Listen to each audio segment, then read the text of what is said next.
शासनाच्या smart village आणि स्वच्छ भारत घोषणा फक्त कागदावरच. रस्ते गायब, गटारी तुंबलेल्या आणि महिलांसाठी स्वच्छतागृहही नाही. ही केविलवाणी अवस्था आहे जळगावच्या फेसर्डी गावाची. या निष्क्रिय कारभाराविरोधात मनसे शेतकरी सेनेचे तालुका अध्यक्ष प्रदीप पाटील यांच्या नेतृत्वाखाली थेट जळगाव जिल्हा परिषदेवर धडक पाहायला मिळाली. पहा विशेष ग्राउंड रिपोर्ट. छत्रपती शिवाजी महाराज के जय. छत्रपती शिवाजी महाराज के जय.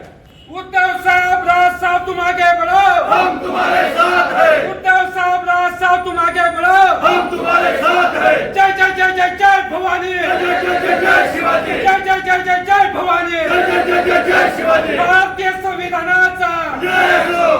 जय जय भवानी. जय शिवाजी.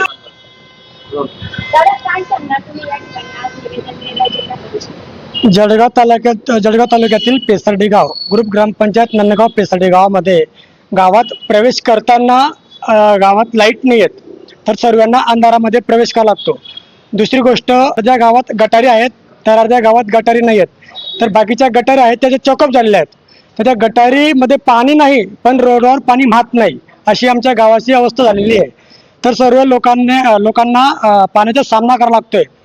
तिसरा मुद्दा स्मशानभूमीचा, म्हणजे स्मशानभूमीवर जाण्यासाठी रस्ता नाही आमच्या गावात. जर आमच्या गावात जर कोणी तिकडे माणूस मरतोय पण आम्हाला पहिले रस्ता दुरुस्त करावा लागतो, म्हणजे प्रेतयात्रा काढण्यासाठी रस्ता नाही आमच्या गावाची, अशी अवस्था झालेली आहे. आता तुम्ही निवेदन दिले? हो, निवेदन दिलंय आणि कामं भरपूर आहेत. पाहायला गेलं तर शाळेचे पण कामे आहेत, कंपाऊंड अपूर्ण आहे.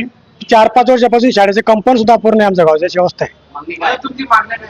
मागण्या मी ज्या 5-7 निवेदन दिले त्या निवेदनद्वारे ज्या माझ्या मागण्या नाही झाल्या तर आम्ही 1 ते 2 महिन्यांमध्ये परत आम्ही आंदोलन करणार आहे. त्यांना 1 महिन्याची सवलत आम्ही देणार आहे.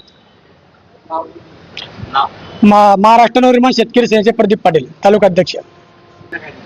आम्ही आजच्या तारखेला जळगाव ग्रामीणमध्ये अनेक प्रकारच्या मूलभूत सुविधांचा अभाव हा ग्रामीणमध्ये जाणवतो. महाराष्ट्र शासन सांगते की पायाभूत सुविधा झाल्या आहेत, परंतु त्याच ग्रामीण भागामध्ये मूलभूत सुविधांचा अभाव या ठिकाणी आहेत.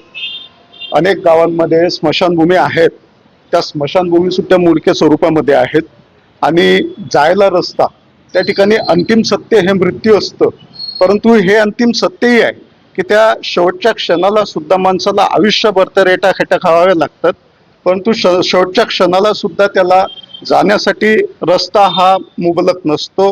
त्या ठिकाणी स्वतःच्या स्वखर्चाने ते नातेवाईकांना तिथं रस्ता तयार करावा लागतो आणि त्याच्यानंतर त्याची वाटक्रमण असते. ही महाराष्ट्राची दुर्दैवाचा भाग आहे की शेवटच्या क्षणी सुद्धा त्याला या परिस्थितीतून सामोरे जावं लागतं. आणि आमची सर्वांची महाराष्ट्र नवनिर्माण सेना, उद्धव ठाकरे, बाळासाहेब ठाकरे शिवसेनेची आमची मागणी आहे की ग्रामीणमध्ये ज्या ठिकाणी स्मशानभूमी असतील त्या ठिकाणी रस्ते, गटरी, मूलभूत सुविधा ज्या काही असतील त्या तात्काळ जिल्हा परिषद प्रशासनाने त्या सोडाव्या, या आशयाचं आज या ठिकाणी आम्ही निवेदन दिलेलं आहे.